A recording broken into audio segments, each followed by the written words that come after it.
Hi everyone, welcome to Itsy Bitsy's live read of Sweet Temptations, The Boss's Daughter by L.M. Mountford. Prologue. His back burned and the spray cut clean to the bone as fat wet snakes slithered down his arms and legs, so cold they burned. His eyes hooded and vacant, Richard watched the runoff collect around the shower drain, swirling around and around. The blood was almost washed away, leaving only long accusing streaming across the porcelain. Time had lost all meaning. Seconds and hours bled together until, God damn it, he wanted to scream, to shout, to bellow like a bear in a cage, being dragged through the streets for the amusement of a medieval mob, roaring and brawling in the show of fertile outrage at the large, inescapable reality. Yet the pitiful grunt was all he dared with Alexander in the next room, liable to stir at the smallest sound, and Alice sleeping peacefully just across the hall. So instead, he took it out on the shower wall the way an angry child would beat a pillow. Red hot knives stabbed between his knuckles and up his arm in a blast of nearly crippling agony as he hit the wall, hard enough for bone to crack against the porcelain. Regardless, he ground his knuckles into the tile, relishing the agony it induced, needing it and not knowing what else to do. Then the moment was gone, and Richard was left shivering in the hot tears stinging his eyes. What the fuck have I done? The question rang hollow even to his ears. What had he done? He fucked his babysitter, a girl almost young enough to be his daughter. He cheated on his wife, and what was worse, he loved every fucking second of it, and then he fled. He could hear Rebecca crying in her room. Her sobs had chased him out of the Blairs' flat like a pack of hounds snapping at his heels, and it had been all he could do to make it back to the flat without breaking his neck. Alice had already gone to bed when he came bursting through the door. Deep down, a more rational part of him was relieved he didn't have to explain to his instinctively suspicious wife why he was getting in so late, or the fact that he smelt like sex and his shirt was misbuttoned. But in that moment, all he could think about was a shower. He barely spread a moment to look into their bedroom to check on her before jumping into the bath and cranking the water temperature as low as it would go. God damn it, what the fuck had he done? Why had he even gone to fix the computer in the first place? It wasn't a vital job. Rebecca might have been in a state, but it would have waited until morning. So why the fuck had he gone to fix the bloody computer when he'd just known it was a bad idea? Alarm bells had gone off the moment Alice had suggested the girl fancied him. He would have pressed her for more, but then she kissed him, and his world had dissolved to just the feeling of her luscious body pressing into his. It had been much the same the night when they met, when she cornered him in the burning books storeroom. He'd been getting a fresh crate of beer when he noticed her leaning against the door. He hadn't noticed her slipping in after him, and the sight of the tiny brunette, all curves and smiles, in a black wraparound dress that could only have been painted on, standing there with her hand on her hip, almost had him jumping out of his skin. Only the Lord alone knew how he managed not to drop the bottles in each hand. Her smile had grown more sinful when he told her that it was a staff only area. Then, with a cock of her head and a pouting moan, she had been on him, and he'd promptly forgotten all of his fears of getting caught. Richard would have stayed. He would have. But then Alice's remarks about Rebecca rung in his ears. Suddenly, he couldn't get the girl out of his head, and he felt so ashamed that he needed to get away. The irony of it all did not escape him. Softly twisting his guts, he opened and closed his fist, working, feeling back into the stiff digits. They all moved. That was good. Nothing broken. But they hurt pretty bad, and the throbbing in the knuckles was enough to make him wince with each flex. Then again, that was good too. He deserved the pain. Christ, I need a drink. The thought came out of nowhere, but had a restorative effect that had Richard thumbing the shower panel. Pulling the curtain back before the deluge had ceased, he stepped out of the bath, grabbed the towel off the rail, and heedless of the water still running down his legs, made straight for the kitchen. The oven's display showed it was just after 2 in the morning. Out of habit, he made to fill the kettle, but then, at the last second, opened the top cabinet. The British Empire might have been built on tea, but this called for something stronger, and he needed to get royally shit-faced. Rummaging through the various jars, bottles, and tins, he retrieved the mostly full Bushmills they kept for when Alice's parents came to visit, before grabbing a glass from the draining board. Pouring himself a measure, Richard threw his head back and down the whiskey. It burned all the way down, but the liquor brought the warmth back, lessening the sickening knot rooted in his gut, so he savored it all the same, relishing the hard flavor and distinctive aroma that curled up his nose. Christ, he bit out, coughing so violently each breath rasped like sandpaper, and his hand shook as he filled the glass again, this time making it a double. He stowed the bottle, and its now notably emptied contents back into the cupboard before exiting the kitchen, drink in hand. The living room had lost all of its warmth as Richard half sat, half collapsed onto the sofa. Bathed in the soft light of the standing lamp, they kept on a timer to dissuade thieves from getting ambitious. Inky blackness pooled along the edges of the walls, and long shadows stretched across the floor like the bars of a cell. His cell. Weary of a coughing fit that might rouse his wife, he only nursed the drink, sipping the dark amber liquid while staring over the rim of the glass at the dark outside the window. What have I done? Hardly a frequent or heavy drinker, the Bushmills made his eyes heavy and his head feel light as the alcohol took effect. The question haunted him, ringing through his ears, while flashbacks of the last hour played out before his eyes. His cock began to stiffen at the memory of Rebecca standing in the doorway in nothing but that robe, the way her slender curves rigged in his lap, the taste of her on his lips, her breathly pleading as he tongued her clit, the feeling of her tight little cunt exploding around him. He hated himself for what he'd done. He cheated on Alice, broken his vows to her, and risked their marriage.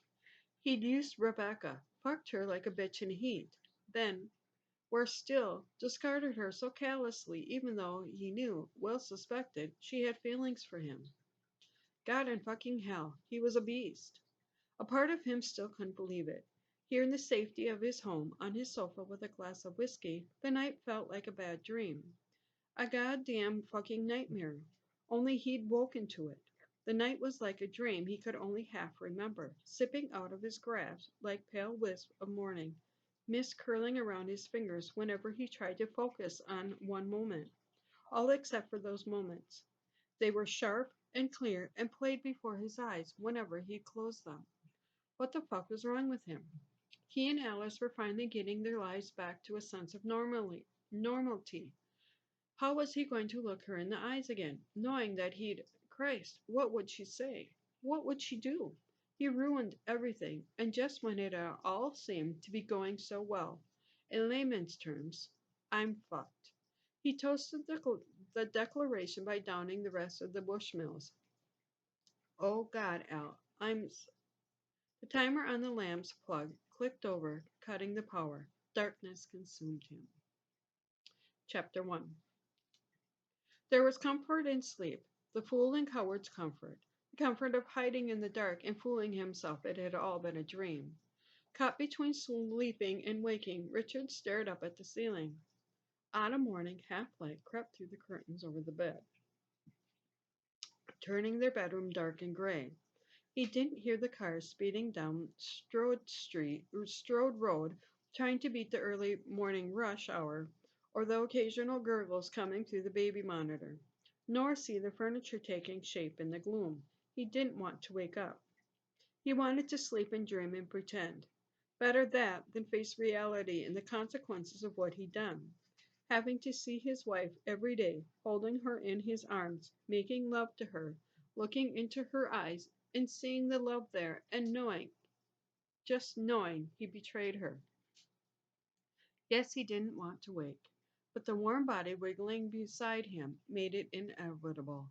He blinked when a hand brushed up his side, long, delicate fingers feeling up his ribs and across the stomach. Then there was only softness and warmth, a faint hint of cinnamon. A sideways glance showed Alice sleeping next to him on the bed of her mahogany tresses. She must have rolled onto his side sometime in the night, and half covered by the guilt, was curling into him, head resting on his shoulders. She looked so peaceful, content, utterly oblivious to everything that had taken place through the night. Her peace tore at him, yet he was captivated and watched her sleep regardless, her delicate beauty enrapturing him the way the radiance of the moon enslaves a wolf. He had to tell her, but how? A part of him wanted to confess now and have done with it. To wait would only make things harder, more complicated. Excuses fitted through his mind. He was drunk. He'd been desperate. It hadn't meant anything. It was the usual line of the dirtbag husband excuses, though he made sure to steer well clear of anything even hinting Alice bore some responsibility. That would not go down well. Once he even contemplated suggesting Rebecca had instigated it all. That got chucked out as quickly as it came. No matter what, he needed to keep the girl out of this.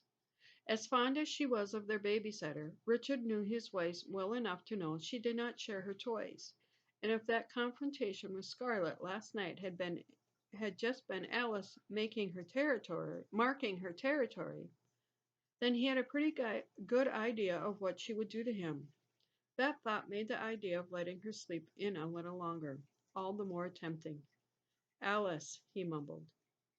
She'd think it odd if he didn't wake her. It would make her suspicious. Alice mumbled something unintelligible in answer. Still more or less asleep, she shifted closer to nuzzle the hollow of his neck. Richard stiffened at the contact, a shiver of pleasure rippling up his spine. Her very closeness was an aphrodisiac. The feeling of her pressed down against him, long willowy legs brushing over his calf, full breast crushed against his side through her cropped sleeping sweater, and her mouth, God, that wicked mouth, brushing so softly over his skin, a mere tease of contact, igniting and sending tingling sensations surging through his skin down to the base of his spine. Suddenly awake, alert, and very aware of that tale-telling steer between his legs, Richard blinked, then glanced down to see blue-green eyes looking up at him. For the longest moment, Alice only watched him, lips pursed and eyes bright, with a look that had his cock suddenly harder than steel. Then slowly she pivoted, propping her head up enough to rest her chin on his ribs. "When did you get in?" "Late." The vision of her had the words sticking to the back of his throat. "Did you wait long?" She moaned a low, throaty affirmative, placing a soft kiss just above his nipple, while in a tease of friction, one deliciously long leg slid across to straddle his thigh, making Richard all the more aware of the feeling of her body on his, and the dampness pushing against his leg. She was soaked. The silky heat of her arousal burned through her panties as she stretched out, caging him beneath her, as she walked soft butterfly kisses up his torso. "I couldn't sleep," Alice purred, her words low and throaty without a chance of sleep. She bit down on his earlobe and tugged, fingers teasing down the flat of his stomach to his boxers. "I just kept thinking about you pushing me up against the fridge, grinding this big hard cock into my pussy." Long fingers closed around him through the cotton of his underwear, holding, squeezing, and then rubbing. "It got me so hot in the end I needed Antonio." Richard had to bite back a moan. Antonio was Alice's name for the B.O.B. her friend Samantha had bought them as a gig gift for their 5-year anniversary.